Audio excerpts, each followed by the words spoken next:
नमस्कार। अभी 48 वर्ष के पहले की घटना क्रमों को याद करना थोड़ा कठिन ही होता है, लेकिन आपातकाल और उसके विरुद्ध के संघर्ष ऐसे है, उसके एक एक तफसील भी याद रखने वाले जैसे बात है। तो मैं उस समय बंगलुरु विश्वविद्यालय में एमए के विद्यार्थी था और जयप्रकाश नारायण जी का आंदोलन जो पहले गुजरात और बिहार में विद्यार्थियों के आंदोलन देशव्यापी होते रहा, तो अखिल भारतीय विद्यार्थी परिषद के प्रदेश स्तर के कार्यकर्ता के नाते मैं भी उस आंदोलन में सहभागी रहा। जयप्रकाश नारायण मई के दूसरे और तीसरे सप्ताह में बेंगलुरु में उनका प्रवास था। तो जयप्रकाश नारायण जी के लोकनायक जेपी के साथ बैठकर बातचीत करने का मौका भी हम लोगों को मिला था। उससे पहले भी सितंबर माह से ही हम लोग इस विद्यार्थी आंदोलन में लगे थे, इसलिए आंदोलन के बहुत सारे आयाम मेरे प्रांत में, कर्नाटक में जो चल रहा था वो तो मुझे उस समय मालूम था। धीरे धीरे हम देश के अन्य भागों में भी क्या चल रहा है इस की जानकारी मिलती रही। भ्रष्टाचार के विरोध में, बेरोजगारी समाप्त करने के लिए, शिक्षा पद्धति में परिवर्तन लाने के लिए एक संघर्ष के बिगुल बजाता। तो मई के अंतिम सप्ताह तक देश के अंदर विद्यार्थी युवा संघर्ष समिति ये बनी थी और देश भर में जनता संघर्ष समिति और विद्यार्थी युवजन संघर्ष समिति ऐसे दो आंदोलनों के मंच बने थे। जनता संघर्ष समिति में कई राजनीतिक पार्टियां और समाज के प्रबुद्ध लोग, लेखक, पत्रकार, साहित्यकार, ऐसे लोग देश के अंदर इस परिवर्तन के लिए जिनके चाह थी, जिनके आकांक्षा थी, आग्रह था, ऐसे लोग उस समिति में थे। और विश्वविद्यालय के विद्यार्थी और नौजवान लोग, युवक युवतियां विद्यार्थी युवजन संघर्ष समिति में सक्रिय रहे। मैं विद्यार्थी युवजन संघर्ष समिति के एक सक्रिय कार्यकर्ता के नाते कर्नाटक में बेंगलुरु केंद्र बनाकर मैं काम करता था। जैसे मैंने कहा, मैं एमए के विद्यार्थी था, तो स्वाभाविक रूप से कैंपसों में घूमकर कार्य करना हमारा दायित्व था। जून के महीने में 3 महत्वपूर्ण घटनाएं इस संघर्ष में हुई। इन तीनों के परिणाम आपातकाल लागू करने में हुआ। एक है, जून आते आते देश भर में जेपी के नेतृत्व में जो आंदोलन देशव्यापी हो गया था, वह अत्यंत प्रखरता के चरम पर पहुंच गया था। दूसरा, गुजरात में हुए चुनाव में इंदिरा कांग्रेस के एक दृष्टि से घोर विफलता हो गई, वो हार गई और जनता पार्टी उस समय के एक जनता मंच बनाए थे, जनता रंग कहते थे उसको, वो जीत कर आ गई। जून 12 तारीख को इलाहाबाद हाईकोर्ट के न्यायाधीश ने इंदिरा गांधी के लोकसभा चुनाव में जो जीती थी रायबरेली से, उसको उन्होंने निरस्त कर दिया। तो तीनों मोर्चे पर इंदिरा जी हार गई। एक है न्यायांग में, दूसरा है राजनीतिक क्षेत्र में चुनाव में, तीसरा है जनता के बीच। इस कारण से उन्होंने इस एक्सट्रीम क्रम को, उन्होंने संविधान के अंदर जो प्रावधान है उसका उन्होंने उपयोग किया। 25 जून को रात्रि आपातकाल घोषित कर दिया। उन दिनों में कि न मोबाइल, न टीवी, न कुछ था। आज के जमाने के लोगों को उस समय के परिस्थिति को समझना आसान नहीं है। 50 साल पहले हिंदुस्तान में टीवी नहीं थी और कंप्यूटर्स नहीं थे, ईमेल और मोबाइल आज हैं, तो वो नहीं था। तो न्यूज़ कैसे मालूम हुआ? बीबीसी से और आकाशवाणी से घोषणा होते ही पता चला। हम लोगों को सुबह 6 बजे के न्यूज़ से समाचार मिला। संघ के शाखा में गांधीनगर बेंगलुरु में मैं और बाकी मित्र जो शाखा में थे, हमको शाखा जाते जाते ये समाचार मिल गया। पार्लियामेंट के कमेटी के काम के लिए अटल जी, अडवाणी जी, मधु दंडवते जी और एस.एन. मिश्रा जी ये बेंगलुरु आकर रुके थे। शाखा के समाप्ति होते ही हम लोग वहां गए और अटल जी, अडवाणी जी स्नान वान करके नीचे जलपान के लिए आ रहे थे। उनके आगे के कार्यक्रम के लिए उनको जाना था। तो हमने कहा इमरजेंसी हो गई। किसने कहा ऐसे? शायद उनको तब तक जानकारी भी नहीं थी या जानकारी होगी, उन्होंने पूछा। तो हमने कहा रेडियो में सुना हमने और ऐसे हुआ। तो अडवाणी जी तुरंत UNAPTA को फोन लगाओ, ऐसे करके फोन लगाना है, स्टेटमेंट देना है फोन पर इसके खंडन करते हुए। अटल जी ने कहा क्या कर रहे हैं? ने मैं स्टेटमेंट देता हूं, अपने तरफ से वक्तव्य देना। अटल जी ने कौन छापने वाला है? तो अटल जी को पता चल गया था कि इमरजेंसी घोषित होते ही प्रेस सेंसर भी साथ साथ हो गया है, तो इसलिए ये स्टेटमेंट अगले कोई छापने वाला नहीं है। जलपान के लिए न जाते हुए वो अपने कमरे में वापस गए, हम भी पीछे पीछे गए। थोड़े समय के अंदर पुलिस आ गई। तो उस ऐतिहासिक क्षण के लिए मैं साक्षी रहा। अटल जी, अडवाणी जी, एस.एन. मिश्रा जी तीनों को पुलिस ने गिरफ्त करके हाईग्राउंड पुलिस स्टेशन पर लेके गए। उनके ऊपर मीसा लग गया। हम लोग वापस गए, अंडरग्राउंड हो गए हम। तो जून के महीने में विद्यार्थी परिषद का अभ्यास वर्ग था। हम अंडरग्राउंड में ही उस अभ्यास वर्ग का आयोजन किया 3 दिन। वापस आने तक हम लोगों के ऊपर भी मीसा लग गया है ऐसे पता चला, तो हम भूमिगत हो गए। भूमिगत होकर मैं दिसंबर तक 6 महीने मैं भूमिगत रहा। जुलाई के 2 तारीख को संघ पर बैन हुआ, तो भूमिगत रहे क्योंकि हम लोग मीसा में वांटेड है पता चल गया। कई लोगों को गिरफ्त करके लेके जाते थे, कुछ लोग DIR में, कुछ लोग मीसा में। डिफेंस ऑफ इंडिया रूल और maintenance of internal security act, ऐसे 2 कानून। डिफेंस ऑफ इंडिया रूल में कोर्ट में जाने का और वहां आर्ग्यू करने का और शायद छूट भी जाने के प्रावधान है। मीसा में ऐसे कोई नहीं था। आपको चार्ज बताने की जरूरत भी नहीं है, क्या गुनाह है, और कोर्ट में जाने के आपको कोई अधिकार नहीं है। सब प्रकार के फंडामेंटल राइट्स सस्पेंडेड ऐसे होने के कारण मीसा में रहने वाले व्यक्ति को अंदर उनका क्या हुआ ऐसे घर के लोगों को भी पता चलने चाहिए, ऐसे भी कोई प्रावधान नहीं था। तो ऐसे मीसा में लोग रहे। 3-4 प्रकार के विषय भूमिगत रहकर ये जो इमरजेंसी के विरुद्ध के संघर्ष है उसमें, एक जनता के साथ संपर्क कैसे रखना। जैसे मैंने कहा न फोन सर कर सकते थे न ये कर सकते थे, इसलिए जनता के साथ संपर्क रखना, कार्यकर्ता के संपर्क करना, इसके लिए संघ और संघ प्रेरित संगठनों की जाल जो है उसका हमारे जो घर घर के संपर्क के जो पद्धति है यह बहुत काम में आया। घरेलू संपर्क की जो पद्धति दशकों से संघ और संघ प्रेरित संगठनों में है, उसका लाभ आंदोलन में लगे हुए अन्य राजनीतिक पार्टियां, अन्य संगठनों को भी इसका लाभ हुआ।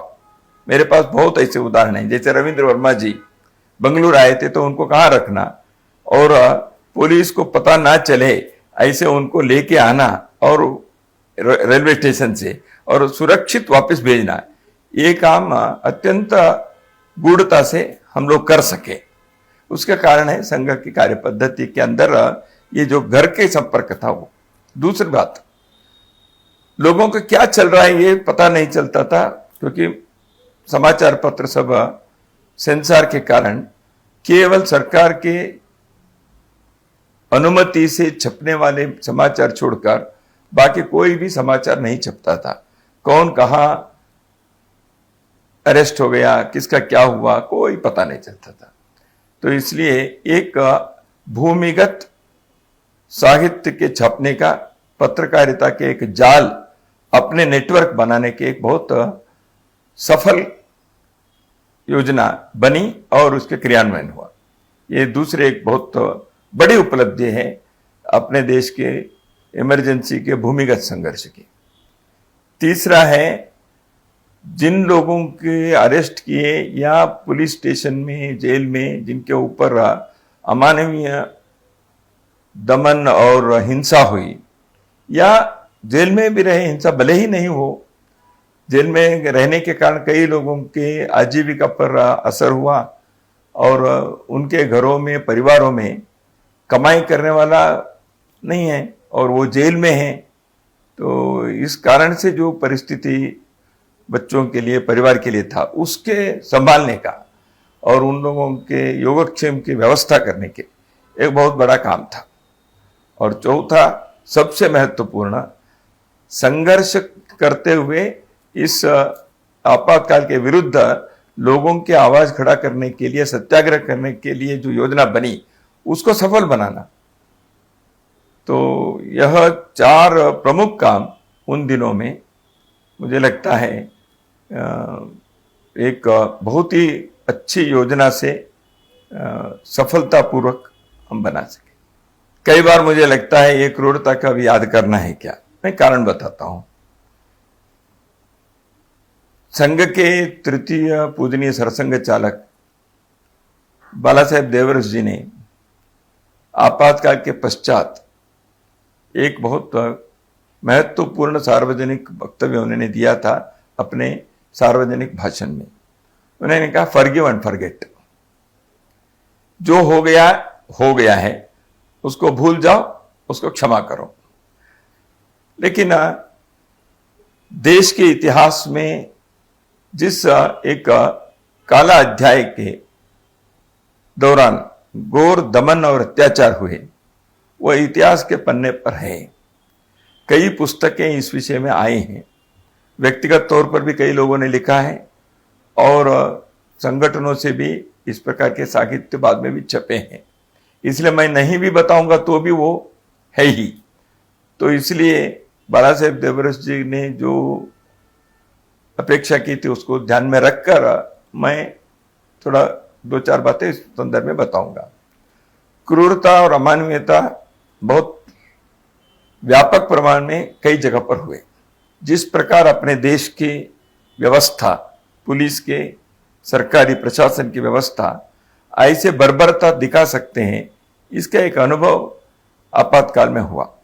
हाथ दोनों ऐसे पीछे बांधकर ऊपर से उनको खींचना और वो जमीन से ऊपर जाता है जैसे फांसी के होता है।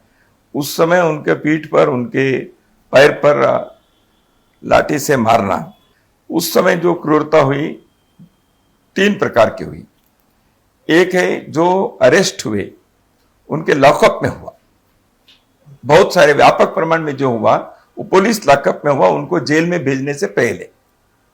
पुलिस लॉकअप में जो हुआ उसके जो हिंसा के प्रकार है, कैंडल से उस समय के आंध्र प्रदेश है, अभी तेलंगाना है, आंजनेयुलु एक कार्यकर्ता, उसके शरीर के लगभग 100 जगह पर उनको जलाया कैंडल से।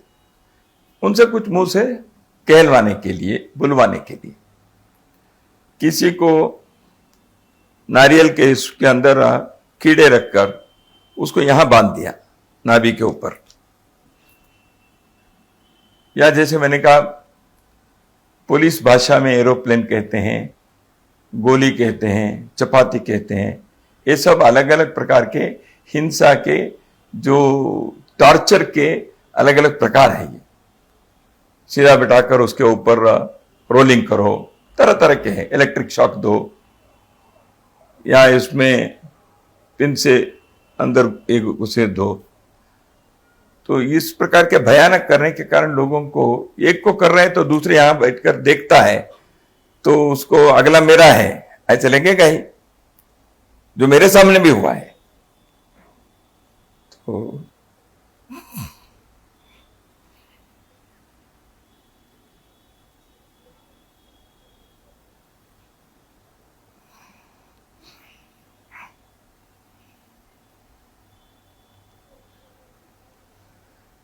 बहुत लोग जो जेल में आए, ऐसे लोगों का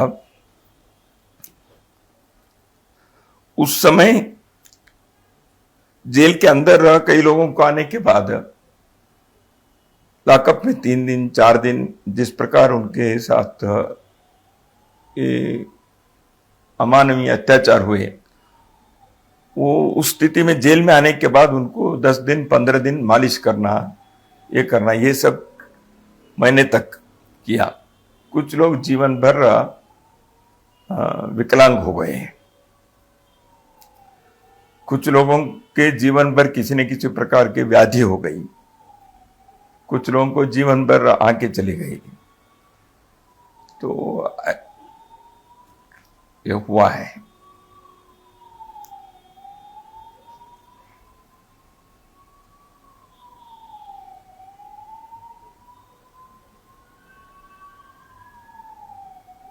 हमारे कई मित्र ऐसे हुए, वैसे मेरे साथ तो ऐसे नहीं हुआ, हमारे आंखों के सामने हुआ है। तो जिनको ऐसे हुआ, उन्होंने बाद में किसी भी प्रकार के उनके मुंह से कोई अपशब्द नहीं आए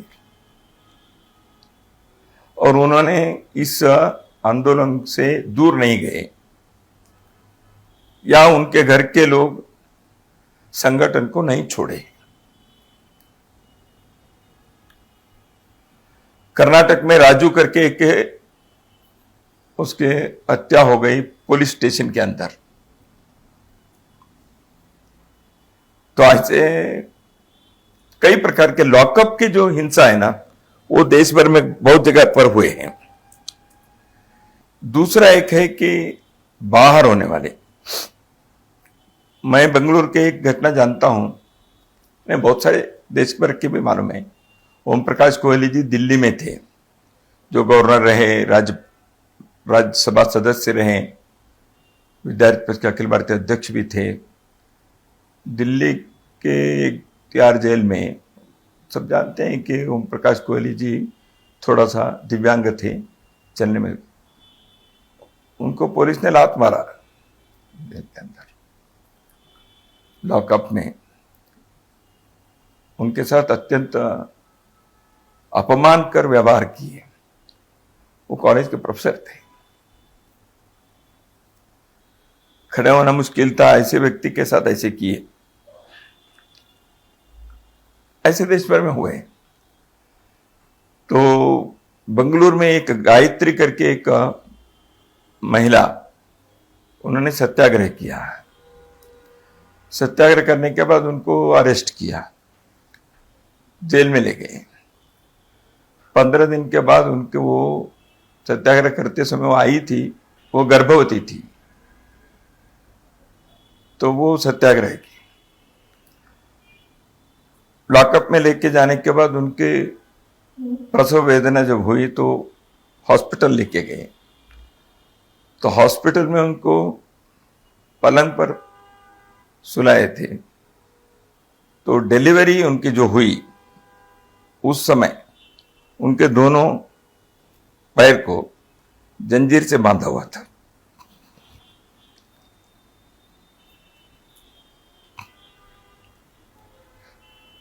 उन बातों को आज याद करने से अपने मन अनावश्यक यातना में या खराब से यह होता है। तो गर्भवती महिला कहीं भाग जाएगी, ऐसे तो नहीं है। और डिलीवरी हो गई तो उनको बांध के रखने की क्या जरूरत थी।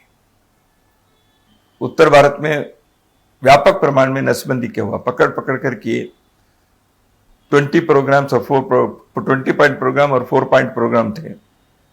उस समय के सरकार के प्रशासन के चलाने वाले चौकड़ी थी, उसमें जो भी लोग थे, उन्होंने नसबंदी के कार्यक्रम को सफल बनाने के लिए देश के अंदर जनसंख्या नियंत्रण करने के उन्होंने जिस प्रकार के आपातकाल के उपयोग किया, जबरदस्ती, यह घोर अमानवीय और मानवाधिकार के विरुद्ध के इतिहास के पन्नों पर हमेशा एक काला धब्बा है।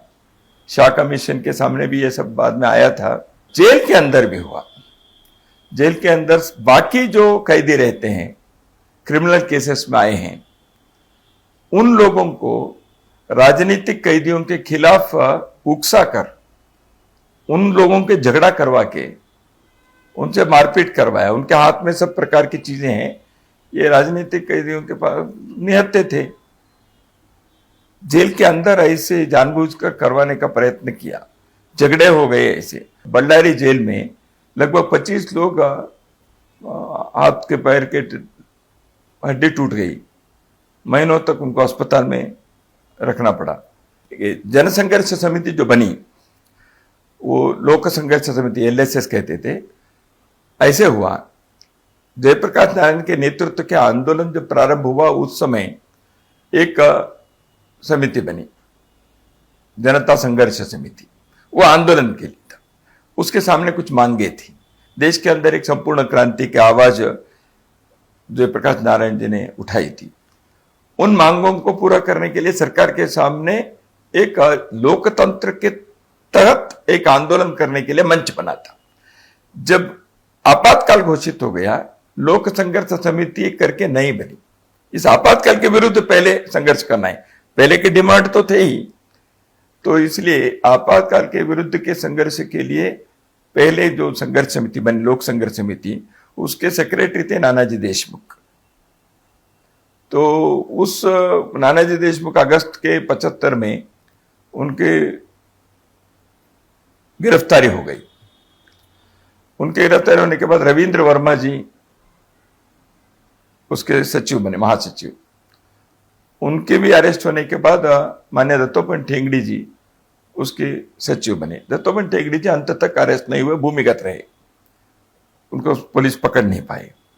तो पुलिस को पता नहीं चलना, यात्रा करना, अलग नाम से करना, वेश बदल कर करना, ये सब हमने किया था उन दिनों में। जैसे भूमिगत आंदोलन के तरीके होते हैं वो सब किए हैं। जैसे अभी प्रधानमंत्री के बारे में कहते हैं, उस समय वो सरदार बनकर घूम रहे थे। ऐसे देश भर के लोग अलग अलग प्रकार से वेश पहनकर हम जाते ही थे। लोकतंत्र के, प्रजातंत्र के अंतर्गत ही अपने को संघर्ष करना चाहिए, संविधानात्मक ढंग से ही करना चाहिए। बंदूक उठाकर क्रांति नहीं करनी है, शस्त्र उठाकर संघर्ष करके आपातकाल का विरोध करना ये गलत है। ऐसे समिति के स्पष्ट अभिप्राय था। लोगों को हिंसा के मार्ग पर नहीं लाना, यह स्पष्ट निर्देशन था। सत्याग्रह नवंबर 14 तारीख से प्रारंभ करना यह तय किया। सत्याग्रह ने कैसे, किसी भी सड़क के चौराहे पर या किसी जगह पर, बस स्टैंड पर, रेलवे स्टेशन पर जितने संख्या में हो सकते उतने संख्या में लोग आना, आपातकाल के विरुद्ध में 2-4 नारे लगाना, अपने डिमांड जो है उसके नारे लगाना, पुलिस आएगी, पकड़ेगी, लेके जाएंगे, सत्याग्रह करना, जेल भरना, यह तय था। और यथासंभव साहित्य पर्चे उसको लोगों को दे देना, क्योंकि हमको देने के लिए कोई और रास्ता नहीं था, ओपनली हम नहीं दे सकते थे। इसलिए सत्याग्रह के लिए जाते समय जेब में, थैली में पर्चे रखो, उसको सबके लिए दे दो। तो ये सत्याग्रह के तरीके थे। तरह तरह के सत्याग्रह हुए और भी हुए। इस आपातकाल को जनता ने स्वीकार नहीं किया है, यह लोकतंत्र के विरुद्ध है, लोकतंत्र के दमन हो गया है। इसलिए इसके लिए विरुद्ध आवाज उठाना, समाज मरा नहीं है, यह स्तब्ध नहीं है, ऐसे दिखाना, यह बहुत बड़ा एक उद्देश्य था सत्याग्रह का। लगभग 49,000 से अधिक लोग सत्याग्रही अरेस्ट हुए। संघ इस सारे जयप्रकाश नारायण आंदोलन में और बाद में संघर्ष के संदर्भ में यानी आपातकाल के विरुद्ध के संघर्ष में काम किया है। संघ के समर्थन में बहुत सारे, जैसे मैंने पहले कहा, देश भर में नेटवर्क बना। तो इसलिए संघ को दमन करना यह मुख्य बात होने के कारण अन्य 25 संगठन के साथ संघ को भी बैन कर दिया था। इसलिए संघ पर प्रतिबंध लगाना और संघ के दमन करना यह सरकार के वरिष्ठों के, नेताओं के, प्रधानमंत्री उस समय के, उनके स्पष्ट उद्देश्य था। तो इसलिए संघ को दमन करने के लिए उन्होंने स्वयंसेवकों के पुराने सूची उनको मिली, वो कहीं किसी के डायरी में मिल गई, या कार्यालय उन्होंने बंद करवाया, इमरजेंसी के बाद कार्यालय पर जाकर उसके सब राइड किए, कार्यालय के ऊपर ताला लगाया, तो कार्यालय के अंदर जो सूचियां थी स्वयंसेवक सूची, गुरुदक्षिणा के कार्यकर्ताओं की सूची है, ऐसे लोगों के सूची पकड़ पकड़ कर उन्होंने उन घरों में गए, तो घर पे बैठे हुए व्यक्ति को भी लेके आए। तो इसलिए उनको संघ की व्यवस्था के पद्धति की सूची का लाभ उनको मिला, तो वो भी किया है। कई जगह पर संघ के कार्यकर्ता सरकारी या कॉलेज में नौकरी में है, बैंक में नौकरी में है, तो दबाव डालकर उनको वहां से ये किया, तुमको सस्पेंड कर देंगे, ये कर देंगे, इस प्रकार के उनके नौकरी के वगैरह वगैरह किया। या व्यापारी वगैरह है तो उनके ऊपर किसी न किसी प्रकार से कानून से कई लोगों को दबाव डालने का प्रयत्न किया।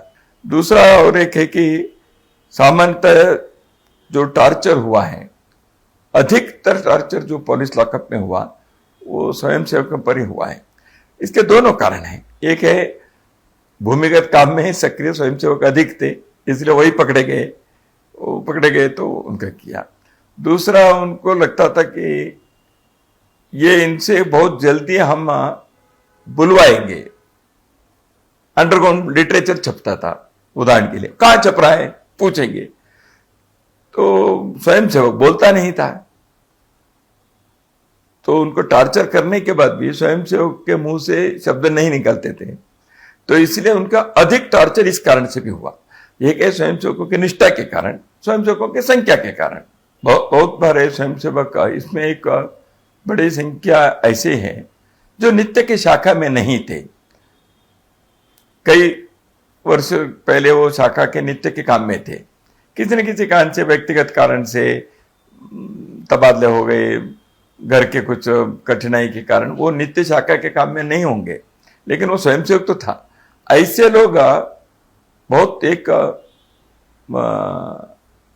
हमारे लिए गर्व के विषय है। बहुत बड़ी संख्या के ऐसे स्वयंसेवक का आपातकाल में भागे नहीं, दूर नहीं गए, उल्टा वो सक्रिय हो गए, क्योंकि उन्होंने क्या कहा, देखो हम स्वयंसेवक है, पुलिस को पता नहीं है क्योंकि हमारे नाम अभी सूची में नहीं है, इसलिए हमारे घर का उपयोग करिए। हमारे घर में भूमिगत कार्यकर्ता रुके, भोजन करे, क्योंकि हमारे घर पुलिस के राडार में नहीं है। ये कहने की हिम्मत कार्यकर्ता स्वयंसेवकों ने की उस समय। ऐसे कई स्वयंसेवकों ने जो जेल में रहे सत्याग्रह करके या ऐसे ही अरेस्ट होकर जो गए, उनके परिवार के संदर्भ में जगह जगह पर सूची बनाकर उनके घर में महिला है, बच्चे हैं, उनके भोजन की व्यवस्था वगैरह करने के लिए उन्होंने लिस्ट बनाई। अपने तरह से उन्होंने कंट्रीब्यूशन किए, अपने घर से कुछ व्यवस्था, आर्थिक सहायता की। ऐसे जगह जगह पर इसके कार्यकर्ताओं ने व्यवस्था की। तो इस व्यवस्था के कारण बहुत सारे स्वयंसेवकों के घर में भले ही कमाई करने वाला व्यक्ति नहीं था, कुछ न कुछ ऐसे मदद हुई।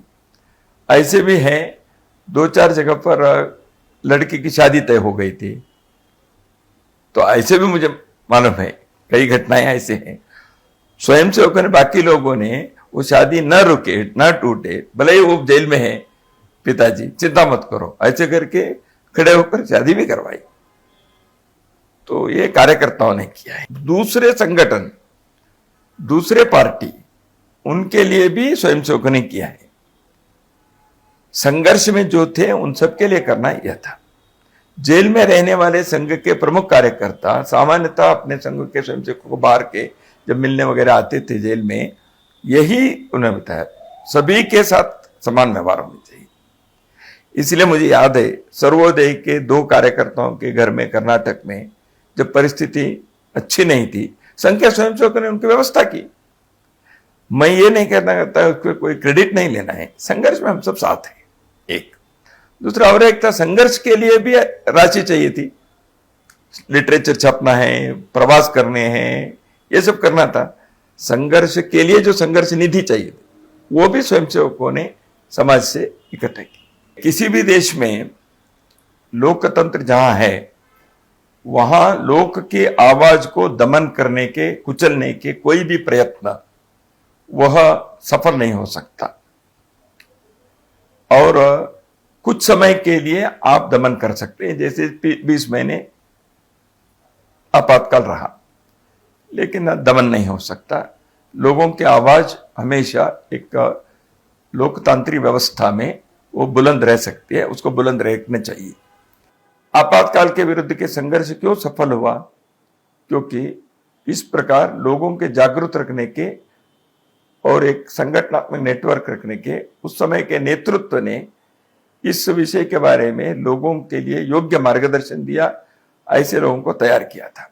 उस आंदोलन में विशेष करके ये विद्यार्थियों के, युवजनों के एक आंदोलन से देश भर में एक परिवर्तन के लिए आंदोलन चला। इसलिए देश के नौजवान विद्यार्थी और नौजवान लोग देश समाज के बारे में जागरूक रहकर समय समय पर अपने आवाज को उठाना, सही दिशा क्या है इसके बारे में निर्णय करते हुए एक प्रबल जनशक्ति की आवाज बनना, यह यदि हमेशा उनकी ट्रेनिंग रहना ये होता है तो समाज के लिए हमेशा वो एक रक्षा कवच बनता है, एक आशादीप बनता है। तो मुझे लगता है वो होना चाहिए हमेशा। दक्षिण भारत में उसके नेतृत्व दिए माननीय होवे शेषाद्री जी ने, बेंगलुरु केंद्र था उनका। पूरे दक्षिण भारत के उस समय 4 राज्य थे, अभी तो तेलंगाना आंध्र मिलाकर 5 राज्य हो गए। उन 4 राज्यों के उस समय पूरे उन्होंने साहित्य के नेतृत्व उन्होंने दिया। कैसे? जगह जगह पर हमने प्रेस ढूंढे, रात को प्रेस काम करना, और प्रेस काम करना आवाज नहीं आना, तो इसलिए बहुत उसके लिए मशक्कत करने पड़ती थी। तो 2 पन्ने के 4 पन्ने के पत्र पत्रिकाएं छपवाना, उसमें न्यूज आइटम अन्य देश के अन्य भागों में क्या चल रहे हैं इसके बारे में जानकारी इकट्ठा करना। ये जानकारी इकट्ठा कैसे करना, वो थोड़ा सा हम कुछ फोन का भी उपयोग किए, भूमिगत इसमें अलग अलग नाम से किए, प्रवास करने वाले लोगों से लिखवा कर लाते थे, एक नेटवर्क शुरू किया था। इसके लिए ही कुछ कार्यकर्ता प्रवास करते थे। वो बाकी कोई उनके बैठक लेना, सत्याग्रह की तैयारी करना, वो काम उनके पास नहीं था। वो एक दृष्टि से पत्रकार जैसे अंडरग्राउंड पत्रकार कार्यकर्ता थे। वो कोई पत्रिका क्षेत्र के सभी नहीं थे, लेकिन न्यूज कलेक्ट करके उसको लिखना, और लेखक लोगों को एक जगह जगह पर बनाते। 2 बार लेखक लोगों के कार्यशाला किए कर्नाटक में। उन दिनों में तो मैं तो कर्नाटक में था, ऐसे देश के अन्य भागों में भी जरूर किए होंगे। हम अलग अलग नाम से, उदाहरण के लिए कर्नाटक के 4 जगह पर या महाराष्ट्र में अलग अलग नाम से अंडरग्राउंड की पत्रिकाएं छपती थी, मराठी में, कन्नड़ में, तेलुगु में, हिंदी में। उस राज्य में वो नाम भी अलग अलग थे। कर्नाटक में कन्नड़ में ही 3 नाम से 3 जगह पर छपते थे। हाँ, उसका छपने के बाद 2 प्रकार के छपना।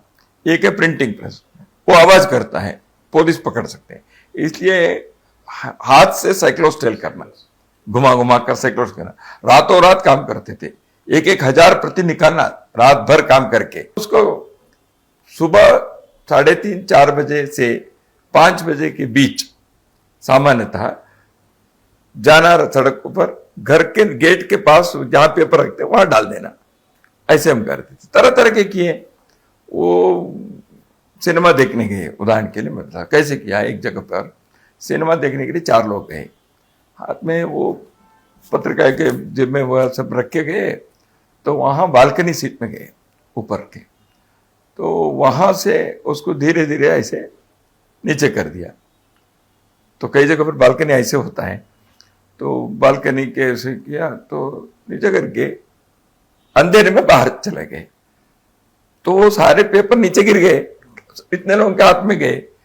तो डिस्ट्रीब्यूट करने के तरीके अलग अलग थे। जेल में सुबह से शाम तक कैंप जैसे हम चलाते थे।